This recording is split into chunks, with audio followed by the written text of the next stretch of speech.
राहुल गांधी के बिहार दौरे से पहले कांग्रेस में सियासी भूचाल। एक नहीं, दो नहीं, 17 कांग्रेस नेताओं ने थाम लिया भारतीय जनता पार्टी का दामन। और इस खबर के बाद सिर्फ पटना ही नहीं बल्कि दिल्ली तक कांग्रेस में मच चुकी है खलबली कि जहां एक तरफ राहुल गांधी बिहार जाने की कर रहे थे तैयारी, तो वहीं दूसरी तरफ किस तरीके से तमाम कांग्रेसी नेताओं ने आज भारतीय जनता पार्टी का थाम लिया दामन, जो ये दिखा रहा है कि राहुल गांधी के दौरे से नहीं खुश थे ये कांग्रेस के तमाम नेता। और उन्होंने कांग्रेस के ही नेता तारिक अनवर पर भी लगाए हैं काफी ज्यादा गंभीर आरोप, जिन पर अब भारतीय जनता पार्टी ने भी राहुल गांधी के दौरे और कांग्रेस पर कर दिए सवाल खड़े। देखिए, कांग्रेस नेता राहुल गांधी बिहार दौरे पर जाने वाले हैं, जिसकी खबरें लगातार मीडिया से लेकर सोशल मीडिया पर आ रही हैं कि अब राहुल गांधी और कांग्रेस की नजरें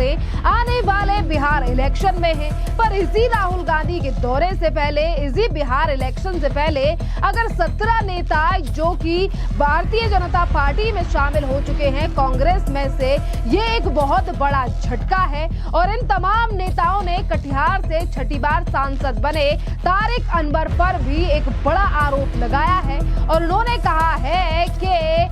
कांग्रेस के मजदूर संगठन इंचक अध्यक्ष विकास सिंह ने मोर्चा खोलते हुए कहा है कि तारिक अनवर की कार्यशैली और बयान दिख रहे हैं कि वो सवर्ण विरोधी मानसिकता के नेता हैं। और 17 यानी कि जिन नेताओं ने आज भारतीय जनता पार्टी का दामन थामा है, उनका भी यही कहना है कि तारिक अनवर के रवैये से नाराज होकर सवर्ण समाज ने, यानी कि सवर्ण समाज के जो तमाम 17 प्रमुख नेता हैं, उन्होंने भारतीय जनता पार्टी का दामन थाम लिया है, क्योंकि कांग्रेस पार्टी सवर्ण समाज को अच्छा नहीं मान रही है और उनको कहीं ना कहीं नीचे गिराने का प्रयास लगातार कांग्रेस पार्टी में किया जा रहा है। तारिक अनवर जिस तरीके से बयान हमारे समाज को लेकर दे रहे हैं, और इन्हीं नेता यानी कि तारिक अनवर के बयान को लेकर उन्हीं के क्षेत्र के ये तमाम 17 नेता आज भारतीय जनता पार्टी में शामिल हो चुके हैं। आपके लिए बता दें कि इन नेताओं ने भारतीय जनता पार्टी के विधायक नीरज सिंह यानी कि नीरज कुमार बबलू की मौजूदगी में भारतीय जनता पार्टी की सदस्यता ली है। और ये तक कहा है कि ये तो अभी शुरुआत है, आने वाले समय में हजारों कार्यकर्ता भारतीय जनता पार्टी में शामिल होंगे, क्योंकि कांग्रेस नहीं कर रही है सवर्ण समाज और तमाम जो अन्य भी वर्ग के लोग हैं उन लोगों का सम्मान नहीं किया जा रहा है। और इसीलिए हम लोग बीजेपी की तरफ जा रहे हैं। देखिए, आज जो तमाम नेता कांग्रेस को छोड़कर बीजेपी की तरफ जा रहे हैं, ये कांग्रेस के लिए एक बहुत बड़ी खतरे की घंटी है, क्योंकि कटिहार में सियासी समीकरण पूरी तरीके से बदल चुके हैं। क्योंकि कटिहार में सवर्ण समुदाय की अच्छी खासी आबादी है। अगर ये कांग्रेस से नाराज होकर आज बीजेपी की तरफ जा रहे हैं, तो ये एक बड़ी मुसीबत नहीं बल्कि काफी ज्यादा बड़ी मुसीबत है कांग्रेस के लिए कि आखिरकार किस तरीके से सवर्ण समाज अगर नाराज हो जाएगा तो किस तरीके से कांग्रेस साधेगी इस कटिहार की सीट को, और वो भी विधानसभा चुनाव से पहले। इस तरीके से बड़ा झटका कांग्रेस और राहुल गांधी के लिए लगना, ये बहुत बड़ी अहम बात है, जिसके बाद अब दिल्ली में भी इसको लेकर चर्चा हो रही है कि क्या करेंगे राहुल गांधी बिहार जाकर, जब उनके जाने से पहले ही वहां नैया डूबती जा रही है और महागठबंधन में पहले से ही खींचतान चल रही है। क्या एक तरफ आरजेडी है, कांग्रेस है, सीटों को लेकर भी आगे चलकर चीजें सामने आ सकती हैं और तमाम चीजें ऐसी कि जो एकजुटता है वो कांग्रेस और आरजेडी में बैठती है या फिर नहीं, ये भी देखने वाली बात है। और देखिए, तारिक अनवर आज जिस तरीके से बयान दे रहे हैं सवर्ण समाज को लेकर, जो तमाम बातें कही हैं और उनके ऊपर जो आरोप लगाए गए हैं कांग्रेस के ही पुराने नेता जो कि अब बीजेपी में आ चुके हैं, अब ये कांग्रेस और राहुल गांधी की छवि तो खराब कर ही रहे हैं। वहीं दूसरी तरफ अब ये सवाल है कि जिस तारिक अनवर से नाराज हैं सवर्ण समाज के लोग, क्या अब यही वही नेता तारिक अनवर अब मजबूती से इन लोगों को अपने भरोसे में ला पाएंगे या फिर नहीं। देखिए, एक तरफ ये कांग्रेस के लिए बड़ा झटका है, वहीं दूसरी तरफ भारतीय जनता पार्टी के लिए एक बड़ी पहल है, यानी कि एक बड़ा तोहफा भी कह सकते हैं हम, क्योंकि आने वाले समय में अब बिहार में विधानसभा के चुनाव होने हैं और इन्हीं बिहार चुनावों को लेकर इस तरीके से बौखलाई हुई नजर आई थी कुछ पार्टियां और कुछ राजनीतिक पार्टियों को समर्थन करने वाले लोगों ने तो ये तक कह दिया कि पहलगाम में जो हमला कराया गया है, आतंकी हमला, वो प्रधानमंत्री मोदी की तरफ से किया गया है, या फिर जिस तरीके से प्रधानमंत्री मोदी पहलगाम के बाद बिहार आए थे उस समय पर भी कई ज्यादा सवाल उठाए गए थे, क्योंकि आज जो ऑपरेशन सिंदूर किया गया है इसका जज्बा आज पूरे देश में सरकार और भारतीय सेना को लेकर आज देश की जनता कर रही है। और यही तमाम चीजें कुछ लोगों को बिल्कुल भी रास नहीं आ रही हैं, क्योंकि उन्हें लग रहा है कि शायद आने वाले बिहार चुनाव में ये जो सेना ने बड़ी कार्रवाई आतंकी पाकिस्तान के ऊपर की है इसका महज फायदा सिर्फ भारतीय जनता पार्टी को होगा। इसीलिए प्रधानमंत्री नरेंद्र मोदी के द्वारा कल रात दी गई स्पीच पर भी सवाल उठाए जा रहे हैं। चाहे नेहा सिंह राठौर हो, कांग्रेस के नेताओं ने तो प्रधानमंत्री के लिए पत्र तक लिख दिया है और वहीं कांग्रेस के कुछ नेता ये तक कह रहे हैं कि इंदिरा गांधी की तरह जवाब नहीं दिया गया। पहले इन्हीं में से कुछ लोग थे जो ये कह रहे थे कि वॉर बंद हो जानी चाहिए, वॉर सॉल्यूशन नहीं है, और जब सीज फायर हो जाता है तो ये लोग बाहर निकल कर आकर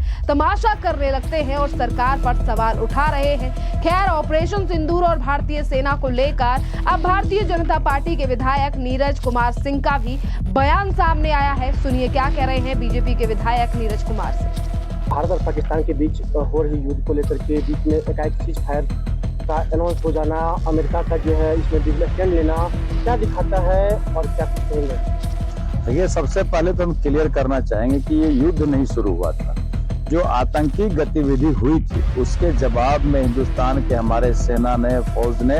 जिस तरह से कार्रवाई किया वो आतंकवाद के खिलाफ कार्रवाई करने का काम किया, ना कि पाकिस्तानी सेना के खिलाफ। और अगर पाकिस्तानी सेना अगर ज्यादा इंटरफेयर करेगा तो युद्ध की घोषणा होगी, और युद्ध की जब घोषणा हो जाएगी, जब वार शुरू हो जाएगा तो पाकिस्तान के लिए 48 घंटा मुश्किल हो जाएगा, 48 घंटा नहीं संभलेगा। अभी सिर्फ और सिर्फ हिंदुस्तान की सेना आतंकियों को ढूंढ ढूंढ करके मारने का कोशिश किया, और जो भी उसका एयरपोर्ट वगैरह था उसको क्षति करने की कोशिश किया, और जितना भी उधर से जवाबी कार्रवाई की गई, ड्रोन भेजा गया, रास्ता भेजा गया, फाइटर प्लेन, सबको मार के गिरा दिया गया। एक भी कहीं नुकसान हमारे यहाँ नहीं हुआ है पाकिस्तान के द्वारा। तो सबसे बड़ी बात है कि जो हमारी सेना है जो कार्रवाई की है, हम अपने सेना को सैल्यूट करते हैं, हमें अपने सेना पे गर्व है। और आने वाले समय में जो भी फैसला होगा, अगर युद्ध की घोषणा होगी, हम आपको साफ तौर पे कहना चाहते हैं कि 48 घंटा भी पाकिस्तान नहीं टिकेगा हिंदुस्तान के सेना के सामने, यही होने वाला। अमेरिका का स्टैंड बीच में होना, और देखिए अमेरिका का जो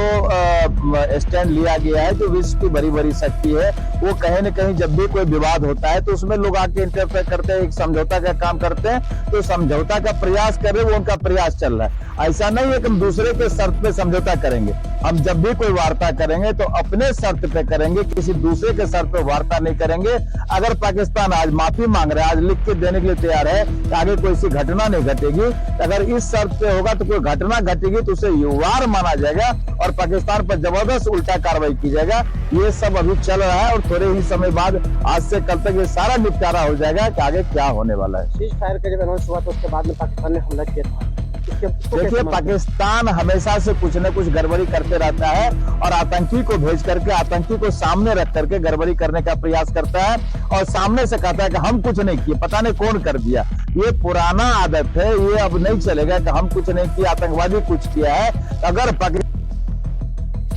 ये माना जाएगा कि पाकिस्तान की सेना ही गड़बड़ी कर रही है तो करारा जवाब पाकिस्तान के सेना को और पाकिस्तान को, देश को मिलेगा इसका जवाब। आपने सुना कि किस तरीके से उन्होंने सेना को लेकर तमाम बातें कही हैं और इसी के साथ बीजेपी के नेता संजय जायसवाल का भी बयान सामने आया है, जो प्रधानमंत्री नरेंद्र मोदी के द्वारा कल रात देश को संबोधन किया गया था। सुनिए।